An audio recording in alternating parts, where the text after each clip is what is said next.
Welcome students. तो आज हम लोग डिस्कस करने जा रहे हैं नीट 2021 का पेपर बॉटनी का पोर्शन मैं डिस्कस करूंगा। मैंने आशुतोष माहेश्वरी और जूलॉजी का पोर्शन विनय सर आप लोगों के साथ डिस्कस करेंगे। हम लोग एक एक क्वेश्चन को डिस्कस करने के साथ साथ उसे एक्सप्लेन करेंगे प्लस उसे कोरिलेट भी करेंगे। तो टोटल पेपर को हम लोग 5 वीडियोस में डिस्कस करेंगे एक एक करके। तो स्टार्ट करते हैं बेटा डिस्कशन। जैसा कि आपको पता है कि पूरा पेपर एनसीईआरटी बेस्ड ही था, तो हम लोग एक एक क्वेश्चन का एक्सप्लेनेशन साथ में देखते चलेंगे। पहला क्वेश्चन है which of the following statement is not correct. आप जैसा कि देख रहे हैं कि उसमें पूछा गया है नॉट करेक्ट। तो नॉट पर अगर अपन बात करें तो सबसे जो इंपॉर्टेंट पॉइंट है नॉट, तो सबसे पहला आप देख रहे हैं कि pyramid of number in grassland ecosystem is upright. तो अगर हम लोग देखें पिरामिड ऑफ नंबर एक्चुअली में क्या रिप्रेजेंट करता है, that represents the biotic potential of that particular individual. हमको नंबर देखना है, तो नंबर में अगर आप देखोगे तो कह रहा है pyramid of number in grassland ecosystem is upright. तो ग्रासलैंड अगर इकोसिस्टम है तो बट ऑब्वियस जो पिरामिड बनेगा वो कैसा बनेगा, ग्रासलैंड। ध्यान दीजिएगा सबसे ज्यादा नंबर किसका है, ग्रासेस का। तो सबसे ज्यादा उसमें क्या है, प्रोड्यूसर्स, आफ्टर दैट क्या है, कंज्यूमर, और उसके ऊपर क्या है, टॉप कंज्यूमर। इसका मतलब जो पिरामिड ऑफ ग्रासलैंड है वो कैसा होगा, अपराइट। चाहे वो पिरामिड ऑफ ग्रासलैंड हो, चाहे वो पिरामिड ऑफ फॉरेस्ट हो, चाहे वो पिरामिड ऑफ कोई पर्टिकुलर एरिया टुंड्रा वगैरह हो, वो सारे पिरामिड्स कैसे होते हैं, अपराइट। नाउ अब अपन तो देखते हैं उसका second option, pyramid of biomass in sea is generally inverted. तो आपको बोल रहा है सी पिरामिड ऑफ बायोमास, मतलब हम लोग कैलकुलेट करेंगे वेट। तो अगर आप वेट देखोगे वेट, तो सबसे ज्यादा वेट किसका होता है, जो बटॉबियस वहां पर बड़ी बड़ी मछलियां होंगी उनका वेट सबसे ज्यादा होगा। इस वजह से पिरामिड ऑफ बायोमास कैसा होगा, इन्वर्टेड इज राइट।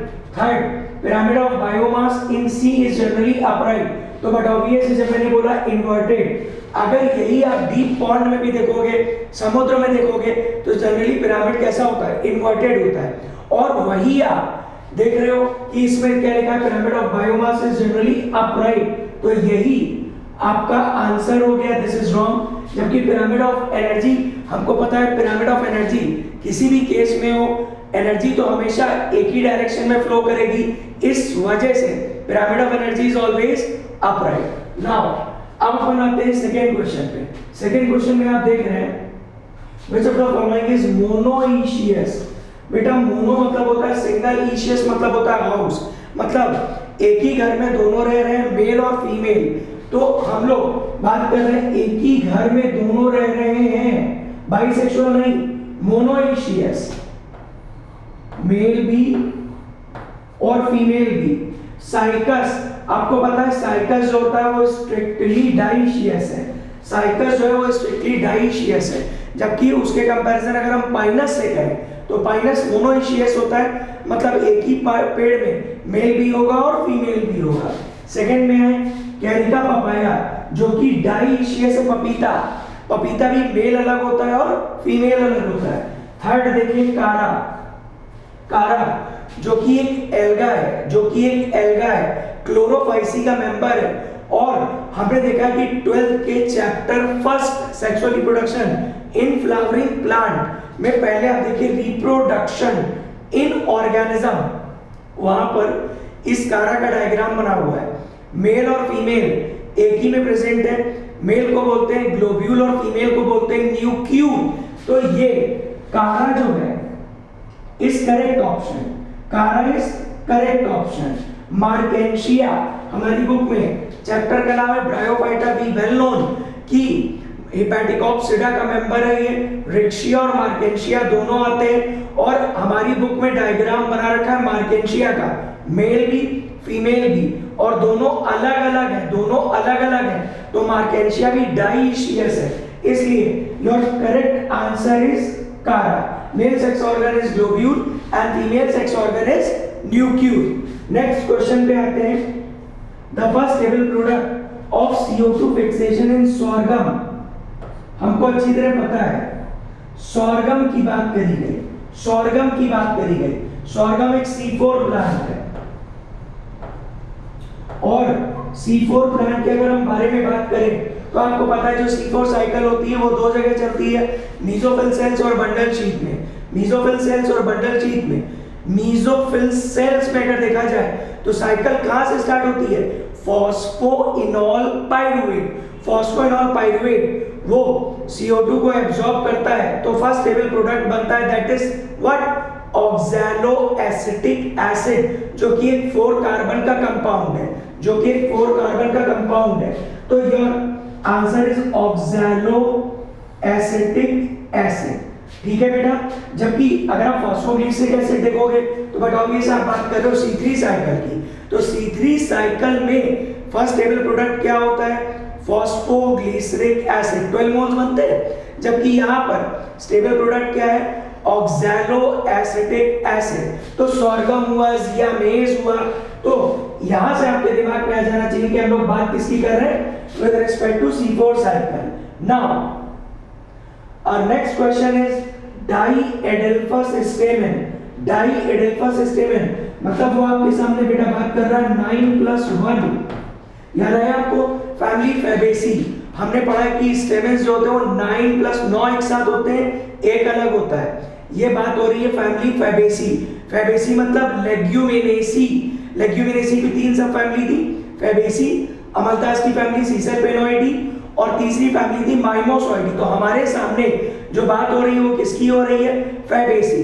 फैबेसी में डाइएडेल्फस मतलब 9 एक साथ है और एक अलग है, मतलब बात हो रही है विद रिस्पेक्ट टू लेग्यूम्स। तो legumes, your option is P. सही है। लेग्यूमिनेसी में कौन आएगा? पी। तो आंसर क्या हो गया? पी। आई थिंक आपको प्रॉब्लम नहीं होगी। नाउ नेक्स्ट क्वेश्चन जो कि ज़ूलॉजी का है। तो बच्चों ज़ूलॉजी सेक्शन में हमें पहला क्वेश्चन मिल रहा है बायोटेक का। बायोटेक से इस बार सबसे ज्यादा क्वेश्चन पूछे गए हैं ज़ूलॉजी में। क्वेश्चन है DNA strands on a gel stained with ethidium bromide when viewed under UV radiation appear as। बार बार मैं आपसे कहता हूँ बायोटेक में 2 जगह कलर यूज किए गए, एक ब्लू कलर और दूसरा ब्राइट ऑरेंज कलर।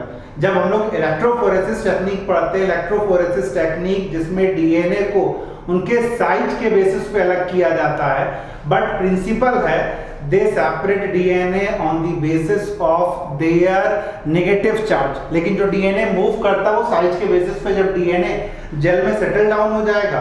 और कौन सा जेल यूज करते हैं? Yes, agarose gel. We are using the agarose gel that we get from seaweed. तो एगारोस जेल में जब DNA सेटल डाउन हो जाएगा, आपको उसे विजुअलाइज करना है, विजिबल हो। एथिडियम ब्रोमाइड यूज किया जाता है, मोस्ट कॉमन एनसीईआरटी की लाइन में दे रखा है। और कौन सा कलर मिलता है? Yes, colour is bright orange band. तो थर्ड ऑप्शन राइट है। देखना ना यहाँ पे जब आप करोगे तो ब्राइट पहले यहाँ पे डाल दिया है, तो ऑरेंज कलर आपको याद रखना है जिससे क्वेश्चन गलत ना हो। इस बार क्वेश्चंस में यही छोटे छोटे कंफ्यूजन जनरेट करे गए हैं, तो मैं पूरा ऑप्शन पूरा क्वेश्चन अच्छे से पढ़ रहा था। तो ऑरेंज कलर आपको यहाँ पे मिलता है, और ब्लू कलर आगे हम लोग देखेंगे बायोटेक में। अगर आप आगे पढ़ोगे तो ब्लू कलर एक जगह और मिलता है। अगर पता हो तो कमेंट सेक्शन में लिखिएगा। तो हम लोग नेक्स्ट क्वेश्चन देखने जा रहे हैं जो कि बॉटनी में कहां से आ रहा है। चैप्टर का नाम है plant growth. Plant growth.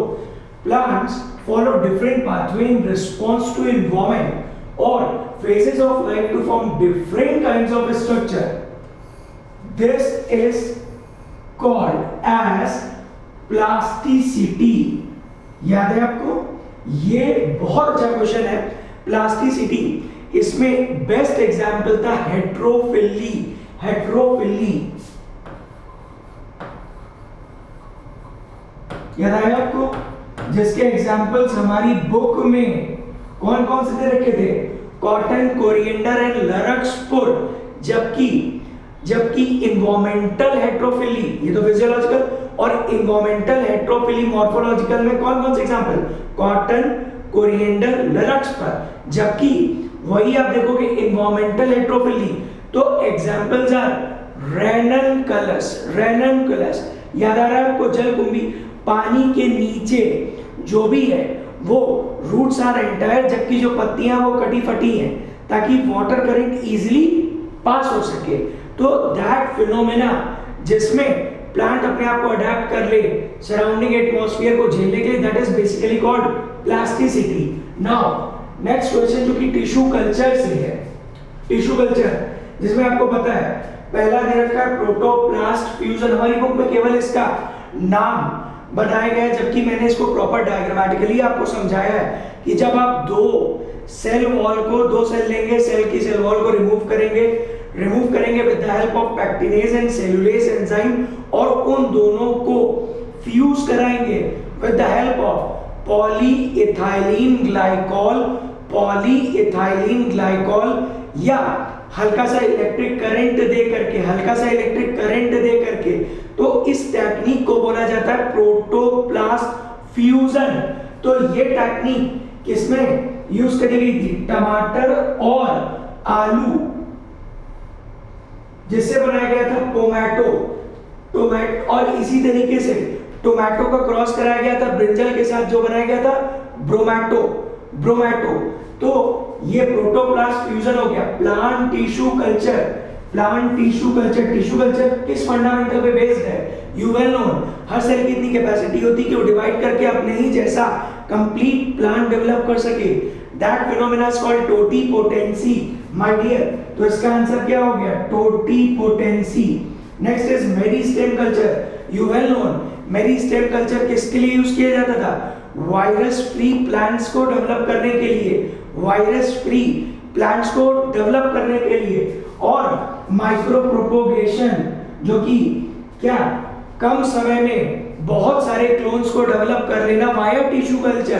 That phenomena is called micro propagation, जिनमें सोमा क्लोन्स को बनाया जाता है। मतलब यहां पर जितने भी प्लांट्स डेवलप होंगे वो सब एक दूसरे के क्लोन्स होंगे, मतलब they all are genetically similar. Now हम लोग नेक्स्ट क्वेश्चन देखते हैं बेटा, जो कि इकोलॉजी के इकोसिस्टम में आ रहा है।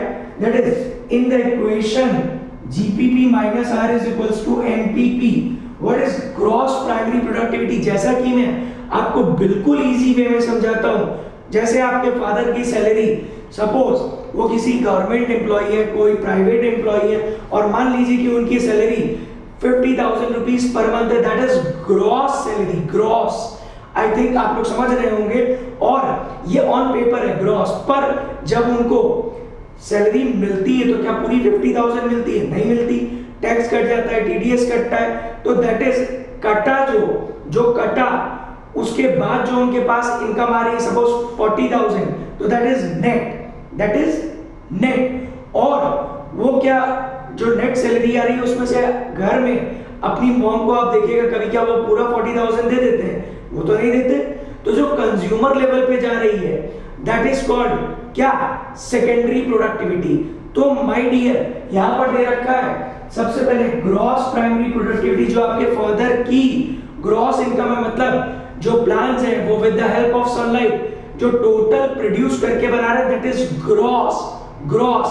उसके बाद वो रेस्पिरेशन में लॉस करेंगे कुछ, मेटाबॉलिज्म में लॉस होगा कुछ, दैट इज माइनस रेस्पिरेशन, और रेस्पिरेशन में लॉस करने के बाद जो बच रही है that is net primary productivity. या हम बोल दें कि GPP gross primary productivity is equals to NPP plus R. सही है, चाहे आप ऐसे बुला लो चाहे आप ऐसे बुला लो। तो यहां पर पूछा गया आर क्या रिप्रेजेंट कर रहा है, तो यू सेड रेस्पिरेशन में जो लॉसेस हुए उनको रिप्रेजेंट कर रहा है। सो that answer is first. Now अपना नेक्स्ट क्वेश्चन मेंडेलियन जेनेटिक्स को लेकर के है, जिसमें आप देख रहे हैं production of gametes by the parents, formation of zygote, the F1 F2 plants can be understood from a diagram, you well known। वहां पर केवल पुन्नेट स्क्वायर यूज किया जाता है, या उसको बोलते हैं चेकर बोर्ड मेथड। तो आपका आंसर हो गया पुन्नेट स्क्वायर। आई थिंक इस क्वेश्चन में तो सोचना ही नहीं था, ये वर्ड तो आपने कभी सुने ही नहीं है, net square, bullet square, punch square, what is this? तो इसलिए your option is punnett square. Now अब हम लोग आते हैं नेक्स्ट क्वेश्चन की ओर, दैट इज 110. 110 में दे रखा है which of the following is an incorrect statement. Incorrect, हमेशा की तरह जैसे मैं बोलता हूं इनकरेक्ट को आप साइन करेंगे. सबसे पहला दिया nuclear pores act as passage for protein and RNA molecule in both direction between nucleus and cytoplasm. हमको पता है कि जो न्यूक्लियर पोर्स है वो ड्यूअल नेचर के होते हैं, मतलब डबल डायरेक्शन में काम करेंगे. तो ये स्टेटमेंट हो गया सही. सेकेंड दिया mature sieve tubes element causes a conspicuous nucleus and usual cytoplasmic organelle. You well known कि अगर हम लोग बात कर रहे हैं with respect to plants, तो plants के केस में आपको अच्छी तरह पता है कि हम लोग बात करते हैं जाइलम एंड फ्लोएम. दो जाइलम फ्लोएम में आप देखेंगे हमसे पूछा है किसके बारे में, सीव ट्यूब, मतलब हमसे बात कर रहे हैं with respect to phloem. Phloem में क्या क्या चीजें होती हैं, चार. Number one sieve tube, number two companion cell, number three बोलिए जल्दी से, नंबर 3 फ्लोएम पेरेन्काइमा और फ्लोएम फाइबर. तो जिसमें से हमको अच्छी तरह पता है कि सीव ट्यूब, चाहे वो किसी भी तरह की sieve tube that is non living, और जो कंपेनियन सेल्स होते हैं उसका न्यूक्लियस सीव ट्यूब के साइटोप्लाज्म को कंट्रोल करता है. तो इसलिए हमको देख रहे हैं क्या लिखा है, कॉन्स्पिक्यूअस न्यूक्लियस. मतलब ये तो टोटली गलत हो गया, यहीं पर गलत हो गया. तो इसलिए इनकरेक्ट स्टेटमेंट ये है. थर्ड दे रखा है micro bodies are present. Yes we will know कि जो माइक्रो बॉडीज होती हैं वो तो दोनों में प्रेजेंट होती हैं. उसके अलावा perinuclear space forms a barrier between the material present inside the nucleus and that of cytoplasm. आपको अच्छी तरह पता है जो न्यूक्लियर मेम्ब्रेन होती है, न्यूक्लियर मेम्ब्रेन और उसके जस्ट नीचे वहां पर पेरीन्यूक्लियर स्पेस होता है, और वो पेरीन्यूक्लियर स्पेस एक बैरियर की तरह काम करता है. तो ये भी सही हो गया. उसके बाद नेक्स्ट क्वेश्चन की ओर अगर अपन आए, या मैच कराना है, मैच में आप देख रहे हैं ये टोटल किससे रिलेटेड है, दैट इज प्लांट एनाटॉमी. और ये किससे जा रहा है अगर आप देखेंगे ध्यान से तो ये पूरा क्वेश्चन सेकेंडरी ग्रोथ को कोरिलेट कर रहा है. Lenticels, cork cambium, secondary cortex cork. You well known कि in case of dicot stem cork cambium कहां से बनती है आपको पता है ना, हाइपोडर्मिस बनाती है कॉर कैम्बियम, जिसे बोलते हैं फेलोजन. वो बाहर की तरफ किसे काटती है, याद करिए, एपिडर्मिस को क्या बनाती है, फेल्लम. और नीचे की तरफ किसको काटती है, सेकेंडरी कॉर्टेक्स. तो क्या बनाती है सेकेंडरी कॉर्टेक्स को अपन क्या बोलते हैं, फेलोडर्म.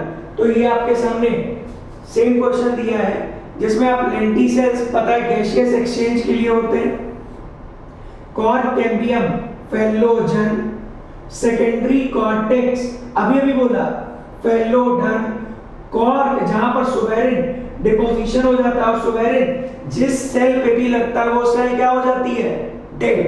तो आंसर क्या हो गया, कॉर का सुवेरिन डिपोजिशन. तो ये आपके सामने मैच हो गया. So that correct option is answer 3. Now next question हम लोग देखेंगे, the amount of nutrient such as carbon, nitrogen, phosphorus, calcium present in soil. हमको पता है जो भी इनऑर्गेनिक न्यूट्रिएंट्स हैं सॉइल के अंदर प्रेजेंट रहते हैं उसे बोलते हैं इकोलॉजी में स्टैंडिंग स्टेट चैप्टर का नाम है इकोसिस्टम. जबकि जितना भी टोटल ऑर्गेनिक मैटर प्रेजेंट होता है उसे बोलते हैं स्टैंडिंग क्रॉप. तो ये क्या हो गया, स्टैंडिंग स्टेट. नाउ हम लोग नेक्स्ट क्वेश्चन की ओर आते हैं. The term used for transfer of pollen grain from anther of one plant to the stigma of different plant which during pollination brings genetically different type of pollen. मतलब ये बात हो रही है स्ट्रिक्टली क्रॉस पॉलिनेशन की. Cross pollination, तो अगर हम बात कर रहे हैं with respect to cross pollination तो you well known this process is called xenogamy. जबकि जो गिप्नोगैमी होती है वो मोनोइशियस के केस में होती है, मतलब एक ही प्लांट पर मेल है और फीमेल है तो केस होता है genetically self pollination, that is called geitonogamy. पर यहां बोला था जेनेटिकली डिफरेंट, तो जेनेटिकली डिफरेंट क्या है माय डियर? जेनेटिकली डिफरेंट क्या है? आप ध्यान दीजिए, जेनेटिकली डिफरेंट मतलब ये बात किसकी हो रही? Strictly cross pollination, that is xenogamy. So that answer is second. Now next question हम लोग देख रहे हैं जो कि सेल डिवीजन से आ रहा है। Which of the following stage of meiosis involve division of centromere? Yes, very good question. Very good question. अगर आप माइटोसिस के केस में देखेंगे, माइटोसिस तो सेंट्रोमियर स्प्लिट होता है कब? During anaphase. ड्यूरिंग एनाफेज वहां कोई एनाफेज 1 2 तो नहीं होता, but in case of meiosis, meiosis जो एनाफेज 1 होता है, जो एनाफेज 1 होता है बेटा वहां सेंट्रोमियर डिवाइड नहीं, शिफ्ट होता है, shift. That's why we called it reductional division, मतलब क्रोमोसोम का नंबर हाफ हो जाता है, क्रोमोसोम का नंबर हाफ हो जाता है। जबकि मियोसिस 2 की एनाफेज 2 में, एनाफेज 2 में सेंट्रोमियर डिवाइड करता है, सेंट्रोमियर डिवाइड करता है और जो उनकी आर्म्स हैं वो एक दूसरे से सेपरेट हो जाती हैं। इसलिए आपका आंसर क्या जाएगा? Anaphase 2, anaphase 2। Now next question बच्चों 115। As I told you biotech के मोर देन 10 क्वेश्चंस हैं और बायोटेक के जो दोनों चैप्टर्स हैं एनसीईआरटी के, प्रिंसिपल वाला भी और फिर जो एप्लीकेशन है, दोनों ही बहुत इंपॉर्टेंट है। यहाँ पे वो हमसे बात कर रहे हैं पीसीआर के बारे में, पॉलीमरेज चेन रिएक्शन।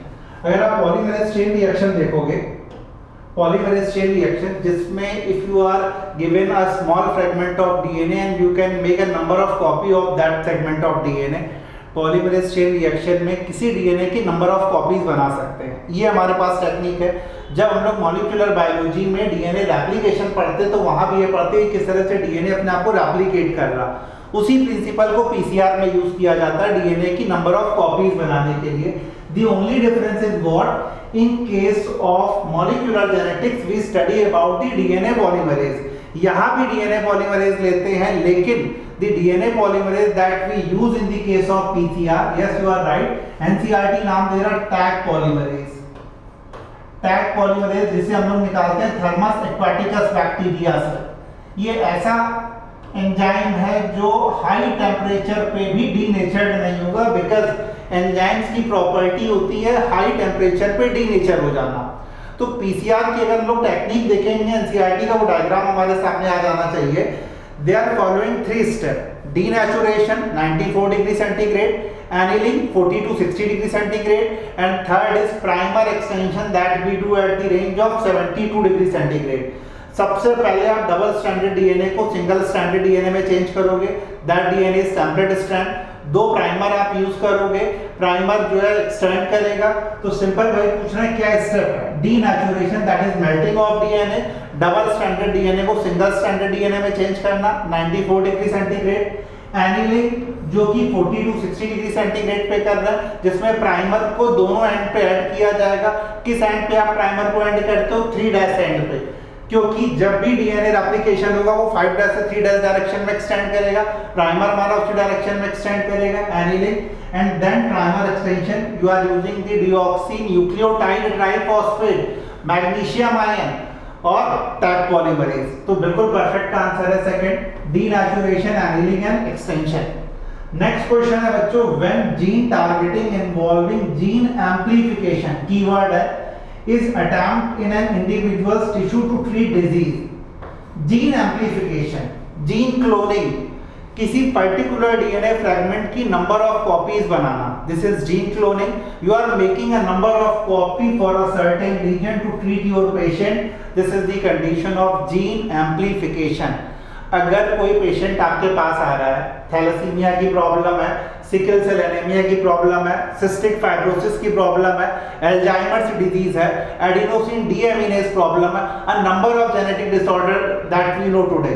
और एनसीईआरटी में तो एक ही केस स्टडी भी दी हुई है, एडिनोसिन डीएमिनेज। अगर किसी पेशेंट में कोई पर्टिकुलर एंजाइम फॉर्म नहीं हो रहा तो वन जीन पर्टिकुलर जीन हमें मालूम है पर्टिकुलर एंजाइम कोड करता है। अगर उस जीन को वो जो फॉल्टी जीन है, मिसिंग जीन है, म्यूटेटेड जीन है, उसकी जगह अगर आप परफेक्ट जीन लगा दोगे तो पेशेंट को ट्रीट किया जा सकता है। They are talking about gene amplification for the treatment of disease. Obviously genetic therapy में, जीन थेरेपी में ही ये आप काम करोगे कि अगर जीन म्यूटेशन के कारण जीन मिसिंग है, फॉल्टी जीन है, उसकी जगह जो आपने जीन एम्प्लीफाई किया अगर आप उसे वहां पे रिप्लेस करके लगा दो। जीन एम्प्लीफिकेशन पॉसिबल है पीसीआर से, जीन एम्प्लीफिकेशन पॉसिबल है रिकॉम्बिनेंट डीएनए टेक्नोलॉजी से, जिसके वीडियोस भी मैंने बायोटेक के डाल रखे हैं अगर आप देखोगे तो the simple answer is gene therapy. तो अब हम लोग आ रहे हैं क्वेश्चन नंबर 117 जो कि साइटोलॉजी माने सेल बायोलॉजी से बेटा क्वेश्चन, जिसमें आप देख रहे हो पहला दे रखा है क्रिस्टी। जैसे ही आप क्रिस्टी देखते हो तो आपको तुरंत दिमाग में आ जाना चाहिए हम लोग बात कर रहे हैं माइटोकॉन्ड्रिया के अंदर के स्ट्रक्चर की। माइटोकॉन्ड्रिया में जैसे ही हम लोग दिमाग में लाते हैं तो दिस इज माइटोकॉन्ड्रिया और उसके अंदर जो ये इनफोल्डिंग्स हैं लाइक दिस, इन्हें क्या बोलते हैं बेटा? क्रिस्टी। तो यही तो है, तो दिस इज क्रिस्टी। तो बट ऑब्वियसली क्या आंसर हो जाएगा? Infolding in mitochondria. Second is thylakoid. Thylakoid बोलते हैं तो हमारे दिमाग में तुरंत किसका स्ट्रक्चर आता है? क्लोरोप्लास्ट। तो क्लोरोप्लास्ट का अगर हम लोग स्ट्रक्चर देखें तो याद है ना आपको, ये दीज स्ट्रक्चर्स जो ये बनाते थे इन्हें हम लोग क्या कहते हैं? इन्हें हम लोग क्या कहते हैं? याद करिए, this structure is called thylakoid. Thylakoid दिमाग में आ रहा है। और तीसरा कंडीशन सेंट्रोमियर। सेंट्रोमियर किसका पार्ट है? तो तुरंत दिमाग में आ जाना चाहिए क्रोमोसोम। क्रोमोसोम, अगर आप क्रोमोसोम का डायग्राम देखोगे तो उस केस में ये जो बनाते हो आप, this is called primary constriction. और इसके ऊपर अगर आप सैटेलाइट क्रोमोसोम है तो आप जो ये बनाते हो this is called secondary constriction. This is called primary constriction. तो सेंट्रोमियर क्या हो गया? Primary constriction in chromosome. Next cisternae. Cisternae, cisternae आपको कहां देखने को मिलेगी? तो आप दिमाग लगा सकते हो कि सिस्टर्नी का केस क्या है? सिस्टर्नी वेसिकल ट्यूब्यूल या तो एंडोप्लाज्मिक रेटिकुलम में या गोल्गी कॉम्प्लेक्स में। तो आपको यहाँ पर क्या देखने को मिल जाएगी? सिस्टर्नी कहां देखने को मिल जाएगी? तो ये डिस्क शेप स्ट्रक्चर या डिस्क शेप स्कैप कहां पर? In Golgi apparatus. Golgi apparatus. Next question 118, they are asking about the founder effect. Yes, chapter name कौन सा है? एवोल्यूशन। एवोल्यूशन जेनेटिक्स सभी से, इकोलॉजी सभी से रिलेट करता हुआ टॉपिक है ये फाउंडर इफेक्ट। जैसे ही फाउंडर इफेक्ट आता हमारे ब्रेन में डेफिनेशन आ जानी चाहिए किसकी? Genetic drift. Sudden loss of gene from gene pool is defined as genetic drift. अगर ये पॉपुलेशन है, टोटल पॉपुलेशन किसी पर्टिकुलर ज्योग्राफिकल एरिया की, सपोज यहाँ पे 100 पीपल रहते हैं, किसी भी पर्टिकुलर एरिया में जो टोटल लोग रहते हैं दैट इज पॉपुलेशन। इस पॉपुलेशन से अगर कुछ जीन का नेचुरल डिजास्टर, नेचुरल क्लैमिटी, किसी रीजन से कुछ लोगों का लॉस हो जाए तो वो जेनेटिक ड्रिफ्ट है। Drift means loss. यहाँ पे वो फाउंडर इफेक्ट के बारे में बात कर रहे हैं। जेनेटिक ड्रिफ्ट के बच्चों दो केसेस हैं। पहला केस है फाउंडर इफेक्ट, दूसरा केस है बॉटलनेक फिनोमेना। यहाँ पे वो उनसे फाउंडर इफेक्ट के बारे में पूछ रहे हैं क्योंकि ये केस एनसीईआरटी में क्लियरली दे रखा है।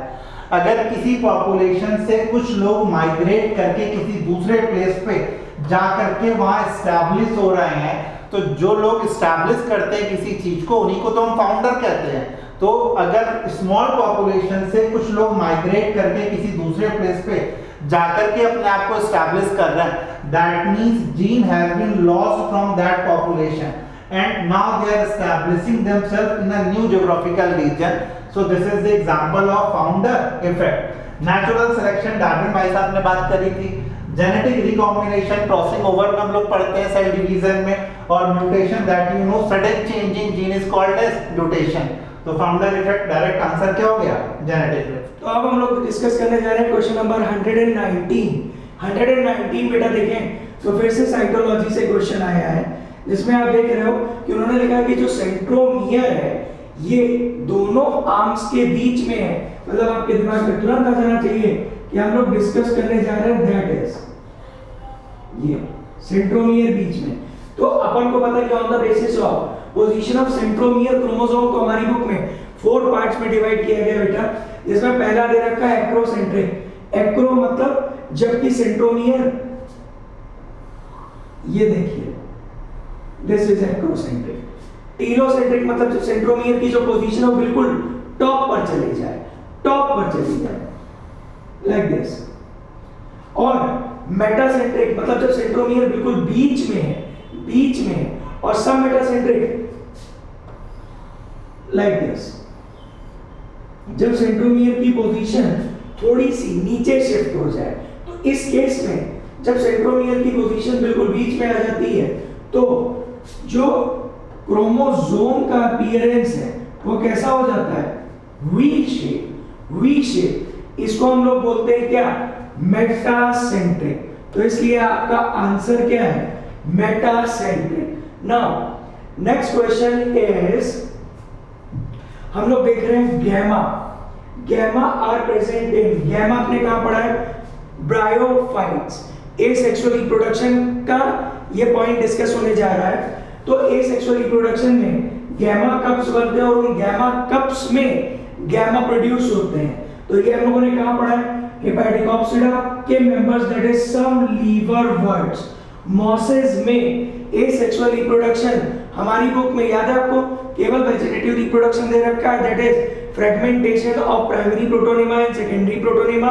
टेरिडोफाइट्स में गैमा का कोई डिस्कशन नहीं। जिम्नोस्पर्म में याद है आपको गैमा का कोई डिस्कशन नहीं।